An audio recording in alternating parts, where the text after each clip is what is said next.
2 steps. 1, 2. Look in the mirror. The horror, the horror. The butt of your M16 on my cheekbone. The yellow patch it left. The bullet-shaped scar expanding like a swastika, snaking across my face. The heartache flowing out of my eyes, dripping out of my mouth. Out of my nostrils, piercing my ears, flooding the place like it did to you 70 years ago or so. I am just you. I am your past, haunting your present and your future. I strive like you did, I fight like you did, I resist like you resisted, and for a moment, I take your tenacity as a model, were you not holding the barrel of the gun between my 2 bleeding eyes. 1, 2. The very same gun, the very same bullet that had killed your mom and killed your dad is being used against me by you. Mark this bullet and mark it in your gun. If you sniff it, it has your and my blood. It has my present and your past. It has my present, it has your future. That's why we are twins. Same life track, same weapon, same suffering. Same facial expressions drawn on the face of the killer. Same everything, except that in your case, the victim has evolved backward into a victimizer. I tell you, I am you, except that I am not the you of now. I do not hate you. I want to help you stop hating and killing me. I tell you, the noise of your machine gun renders you deaf. The smell of the powder beats that of my blood. The sparks disfigure my facial expressions. Would you stop shooting for a moment, would you? All you have to do is close your eyes. Seeing these days blinds our hearts. So close your eyes tightly that you can see in your mind's eye. Then look into the mirror. 1, 2. I am you. I am your past. And killing me, you kill you. If I must die, you must live to tell my story, to sell my things, to buy a piece of cloth and some strings, make it white with a long tail, so that a child, somewhere in Gaza, while looking heaven in the eye, awaiting his dad who left in a blaze, and bid no one farewell, not even to his flesh, not even to himself, sees the kite, my kite you made, flying up above, and thinks for a moment an angel is there, bringing back love. If I must die, let it bring hope, let it be a tale. And another day in Gaza, another day in Palestine, a day in prison, and we live on. Despite Israel's very much identified flying objects that we see more than our family and friends, and despite Israel's death sentences like lead cast upon the head as we sleep, like acid rain gnawing at our life, clinging to it like a flea to a kitten, and stuffed in our throats the moment we say, Amen. To the prayers of old women and men, despite Israel's birds of death hovering only 2 meters from our breath, from our dreams and prayers, blocking their ways to God. Despite that, we dream and pray, clinging to life even harder, every time a dear one's life is forcibly rooted up. We live, we do. To do or not to do. I mutter a line, a verse or two, and I am in prison. I am in prison for writing poetry. I am in prison for muttering poetry, for daring to think, for trying to pull a Shakespeare. I am in prison. Words, words, words, words. And I am in prison for words. What would Hamlet say? Chains to the sweet, cruel to be cruel, to die, no chance to dream. I am at the stake. I am being burnt for being here, for writing poetry. I am in prison. To those in prison, for those daring to think, for daring to write, for daring, for being, for breathing, sweets to the sweet. I am free. There is nothing bad about poetry, but Israel makes it so. So resist, my people. Resist them. Resist, my people. Resist them. Everything is rotten in Israel. It is rotten to the core. Its letters. The I is not an I. They do not see here. The S snakes in my prison. Ra-e-yak. Look who is in prison now. Israel. Get up, you lazy ass. We've got work to do, much work to do. Nowhere in the world is death employed so creatively like in Gaza. Death believes in diversity. I whiz, I bang, and I bomb. I fall with rain, spread with air, and spring like water, glow with the first light of the day, and do not go until I make sure I have many a soul hitched to my tail. I come for kids in tens and scores, and when I finally rest, I beat my chest like this, like this, like this, and I won't go to work the other day. Death doth protest too much. With kicks and clubs I wake and go to work. There, points Grandma, she had a tent that was a home. She had a goat and a camel. She had a rake and a fork and a trowel. She had a machete and a watering can. She had a grove and 200 plants. She had a child and another one and another one. There, she insists, I could not see because of the wall.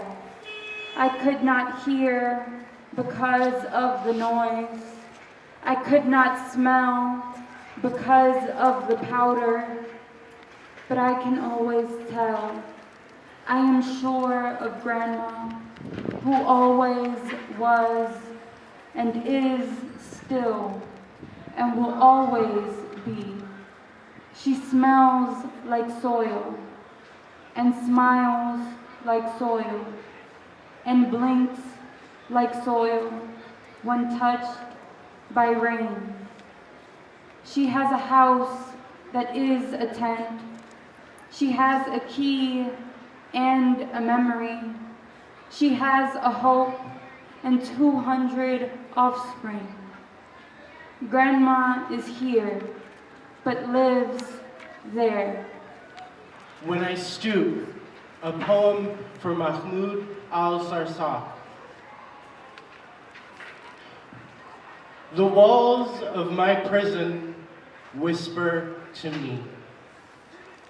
They tell me stories of people who were here, of people who lived here.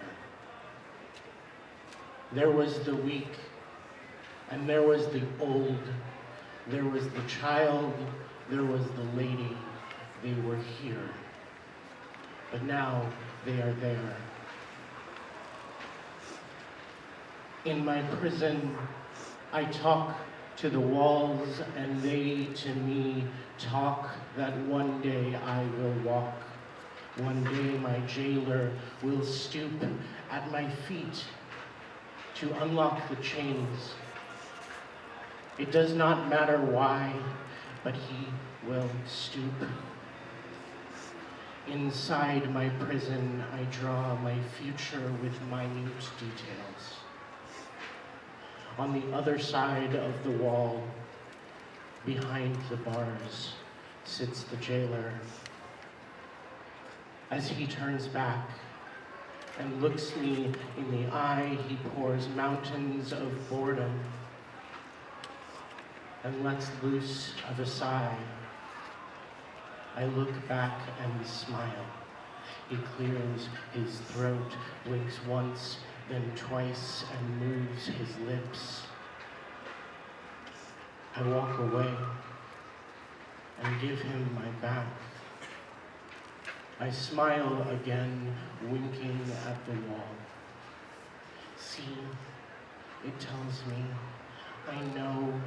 I reply and bend down and shake my chains. The look in his face, the fear in his eyes, both make my day. Inside my prison, I also stoop, but when I do, I stoop to conquer. Ahmed Drumley, who is currently still alive in Gaza. The situation in Gaza has never been as bad. We are in darkness. Electricity has been cut. We have very little internet access. Telecommunications firms have been targeted, so mobile phones are failing us. Many buildings have been bombed without their inhabitants being given a warning. The Israeli defense minister has said, "We are fighting human animals." Israel is committing genocide against a silenced people. It has been extremely hard for me to work as a journalist. I have to find somewhere that has an internet connection so that I can send material to news outlets. We hear bombings and the sound of warplanes constantly, yet we have few sources of information other than the radio. Haya, my sister, has had to flee her home along with her husband and 2 children. They live in El Ramal, a neighborhood of Gaza City. After receiving a threat, Haya rushed to my family's house about a kilometer away. They had nowhere else to stay. Her husband looked very pale as they entered the house. My mother and I went to make them coffee, trying to calm them down. Just then we saw the sky go red from the kitchen window. My mother got down on the floor. The bombs fell some distance away, but the experience was deeply unsettling. My hands were shaking as I carried the tray with the coffee. My father, actually most fathers in Gaza, believes that the middle of the house is the safest place to be. Now there were 20 of us gathered in the same part of the house. We'll all be killed, Haya thought aloud. We tried to calm her down and discuss such pressing issues as where to go if there is a bombing nearby. Who will carry the children? What should we do if we have to split into more than one group? When there is a bombardment, we try to convince children that there is a party going on. We try to dance with them, to smile as tears flow from our tired eyes. But these desperate measures are ineffective. There is no justice when childhoods are destroyed by airstrikes. Why do they hate and want to kill me? My 4-year-old nephew Kareem asked. If I hold my toys tightly in my hand, will they come to heaven with me when I die? We keep on telling stories in our house, stories that must be told.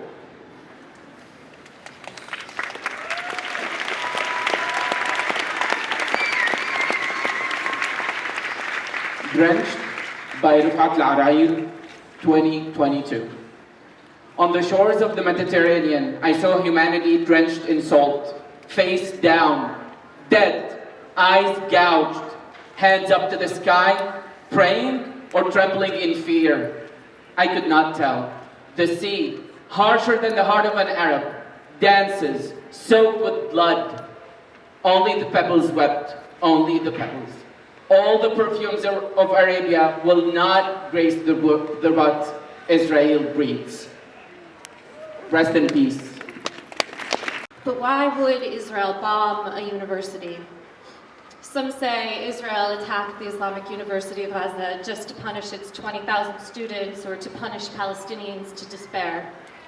While that is true, to me, IUG's only danger to the Israeli occupation and its apartheid regime is that it is the most important place in Gaza to develop students' minds as indestructible weapons. Knowledge is Israel's worst enemy. Awareness is Israel's most hated and feared foe. That is why Israel bombs a university. It wants to kill openness and determination to refuse living under injustice and racism. But again, why does Israel bomb a school, or a hospital, or a mosque, or a 20-story building, or an English professor?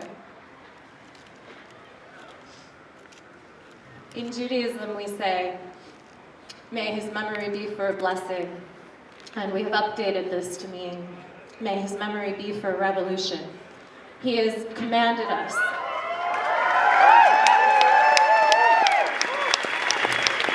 He has commanded us. His final wish, his final command is that if I must die, you must live to tell my story. So we must, all of us, go forth, because they killed him for his words. And words and awareness are the most dangerous thing in the world. And look at all of us gathered here tonight, aware and dangerous. May his memory be for a revolution. Take a marker, go forth and write, because that's what he commanded us. Free Palestine.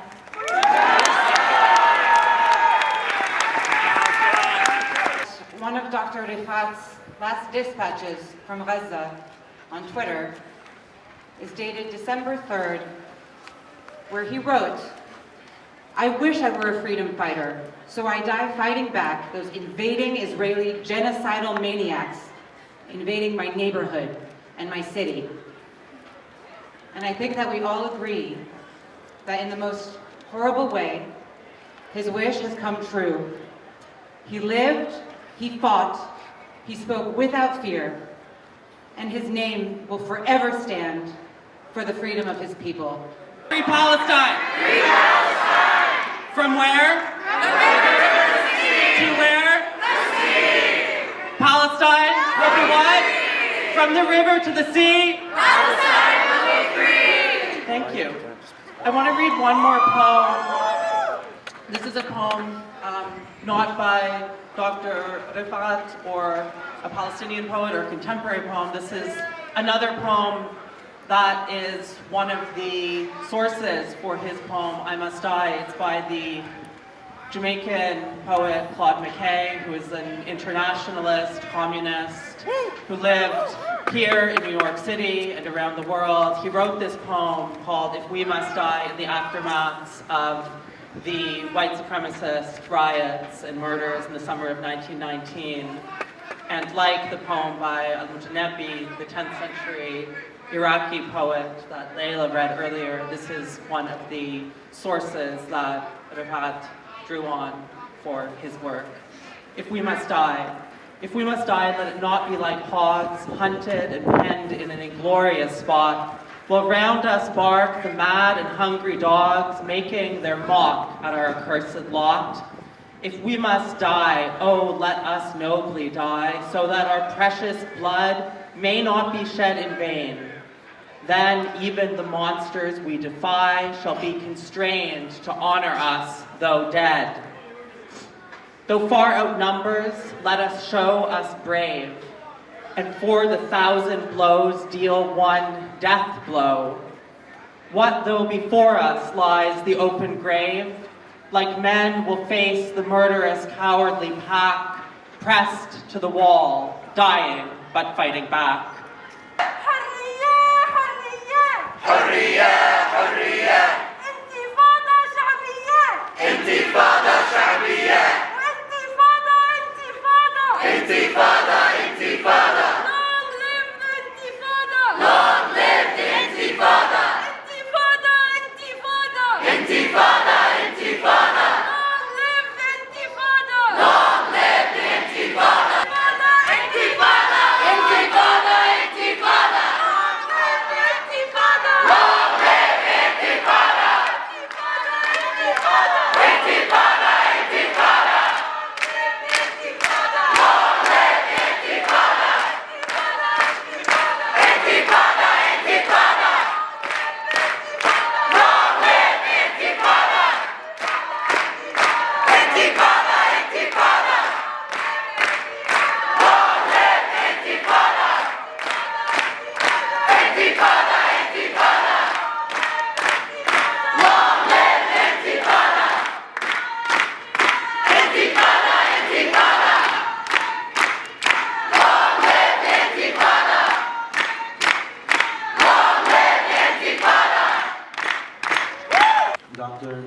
Refaat comes from the same neighborhood that my family comes from, Shujaiya, which roughly translates to strong, courage, struggle, and in every sense of the word, Dr. Refaat was the embodiment of our home. Our home is gone. Much of our family is gone. And I wrote something inspired by Dr. Refaat, and I'd like to read it. A beautiful home, a large open ceiling upon entry, with 4 plinths positioned at each corner of the exposed roof, blue and white tiles. A big backyard with a few olive trees, and baby sparrows I would catch and place inside an empty picture box, precisely the way my father taught me to. Somewhat other than most dear. I wish I could relive that warm afternoon, finally catching a sparrow on my own while my father and his friends laughed lovingly, encouraging me while drinking black tea and smoking cigarettes. I proudly showed the bird to the men, and they told me to release it. The sparrow was not meant to be kept. And like the sparrow, Dr. Refaat, his memory is with us. Allah yarhamu. Free Palestine, and thank you all.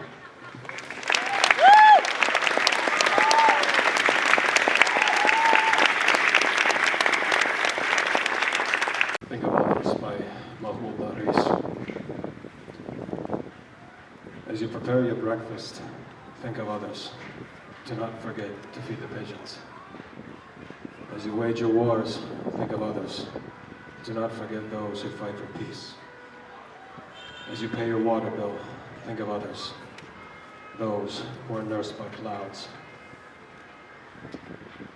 As you return home to your home, think of others. Do not forget the people of the camps. As you sleep and count the stars, think of others. Those who have nowhere to sleep. As you liberate yourself through metaphor, think of others. Those who've lost the right to speak. As you think of others far away, think of yourself and say, if only I were a candle in the night. Read a poem by Lina Khalaf Tufaha. She's also Palestinian. It's called Running Orders. They call us now before they drop the bombs. The phone rings and someone who knows my first name calls and says in perfect Arabic, "This is David." And in my stupor of sonic booms and glass-shattering symphonies still smashing around in my head, I think, do I know any Davids in Gaza? They call us now to say, run. You have 58 seconds from the end of this message. Your house is next. They think of it as some kind of wartime courtesy. It doesn't matter that there is nowhere to run to. It means nothing that the borders are closed and your papers are worthless and mark you only for a life sentence in this prison by the sea. And the alleyways are narrow and there are more human lives packed one against the other, more than any place on earth. Just run. We aren't trying to kill you. It doesn't matter that you can't call us back to tell us the people we claim to want aren't in your house, that there's no one here except you and your children who were cheering for Argentina, sharing the last loaf of bread for this week, counting candles left in case the power goes out. It doesn't matter that you have children. You live in the wrong place, and now is your chance to run to nowhere. It doesn't matter that 58 seconds isn't long enough to find your wedding album, or your son's favorite blanket, or your daughter's almost completed college application, or your shoes, or to gather everyone in the house. It doesn't matter what you had planned. It doesn't matter who you are. Prove you're human. Prove you stand on 2 legs. Run. The revolutionary poet June Jordan, whose life was committed to revolution and a free Palestine. This is called I Must Become a Menace to My Enemies. And I'm reading this tonight because I think in Refaat, Dr. Alareer's memory, we should take this energy forward. I will no longer lightly walk behind one of you who fear me. Be afraid. I plan to give you reasons for your jumpy fits and facial tics. I will not walk politely on the pavements anymore. And this is dedicated in particular to those who hear my footsteps or the insubstantial rattling of my grocery cart and then turn around and see me and hurry on away from this impressive terror I must be. I plan to blossom bloody on an afternoon, surrounded by my comrades singing terrible revenge in merciless, accelerated rhythms. But I have watched a blind man studying his face. I have set the table in the evening and sat down to eat the news. Regularly, I have gone to sleep. There is no one to forgive me. The dead do not give a damn. I live like a lover who drops her dime into the phone just as the subway shakes into the station, wasting her message, canceling the question of her call, fulminating or forgetful, but late, and always after the fact that could save or condemn me. I must become the action of my fate. How many of my brothers and sisters will they kill before I teach myself retaliation? Shall we pick a number? South Africa, for instance. Do we agree that more than 10,000 in less than a year, but less than 5,000 slaughtered in 6 months? Well, what is the matter with me? I must become a menace to my enemies.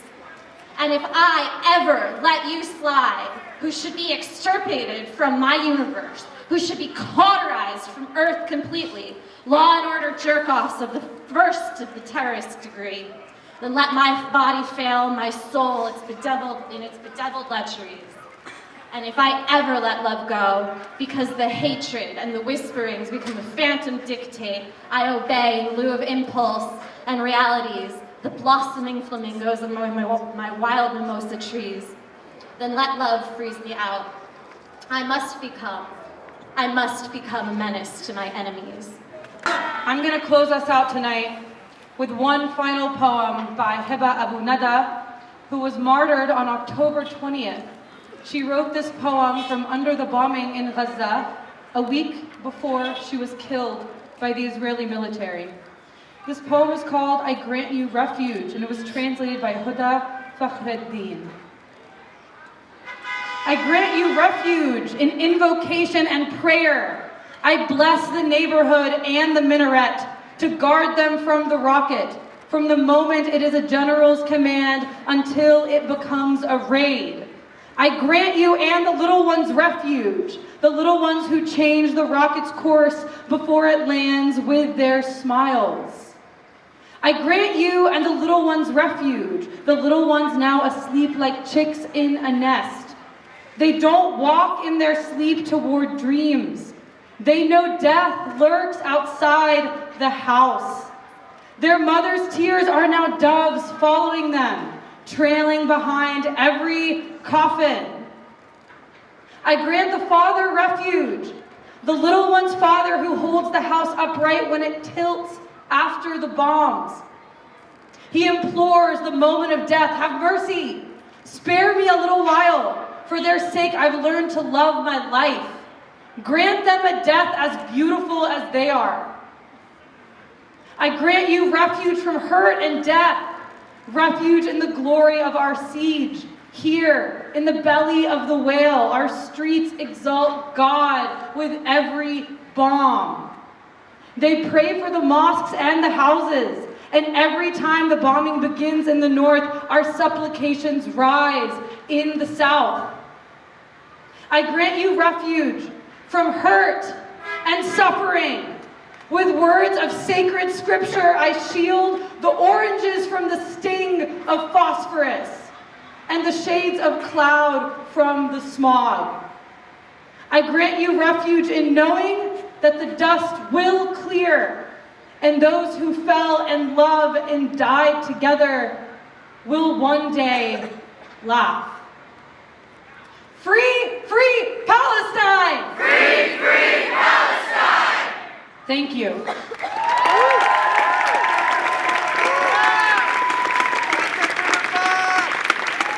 In this painful absence, we are here to remind everyone that Dr. Alareer was killed by the Israeli occupation on December 7th while seeking shelter with his family in Gaza. His assassination is part of the occupation's campaign to destroy the cultural and intellectual fabric of Palestinian life. To Dr. Refaat Alareer, we say, we are all the students of your teaching, and we will continue to honor your life, to tell the stories of Gaza, and to fight for Palestine until liberation and victory. While the assassination carried forward by the Israeli occupation are often padded with silence, we refuse to let this happen any longer. The quiet with which we hold each other tonight in this vigil is loud. Free Palestine! Free Palestine! Assalamu alaikum. I greet you all with Assalamu alaikum because I know that is how Dr. Refaat would have greeted you all. And I don't have a poem of his to read, but I have some words that he's written in his book, Light in Gaza, that I want to remind us all of.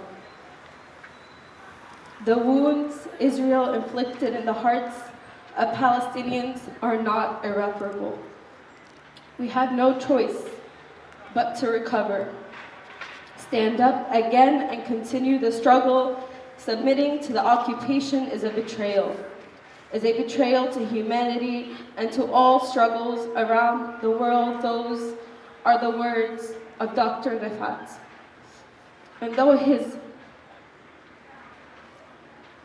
murder feels like pain that will never go away, though his murder feels irreparable, I know that he is alive in the heavens with the rest of the martyrs, and I know if Dr. Refaat Alareer was with us today, he would tell us to get up, to stand up, to hold this mic, to speak up.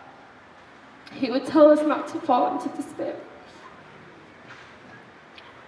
He would tell us to honor the martyrs, to honor those who live today, to honor those who resist. He would tell us that this is not the end. He would tell us that there is a liberated Palestine within our lifetime. He would tell us that no matter what they say and what they do, he would tell us that no matter their tactics, no matter their depravity, no matter their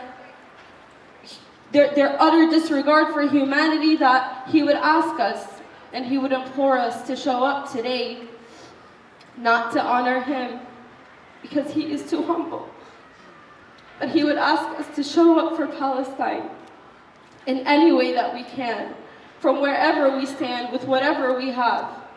Dr. Refaat continued to resist with his pen. He's taught hundreds and hundreds of Palestinians in Gaza, but he also taught us Muslims, Arabs, people from all over the world in the diaspora. And he taught us to be brave. He taught us to use what we have from wherever we stand. And so we mourn his loss, but we mourn it in hope. And we mourn it with utter belief. And we mourn it with disciplined rage. We mourn it knowing that he left us too soon. But that we will tell his story. And we will continue to tell the stories of Palestinians who resist this genocide, Palestinians who will continue to resist, and we will tell these stories today, tomorrow, and on liberated soil in a free Palestine, bi'idhnillah.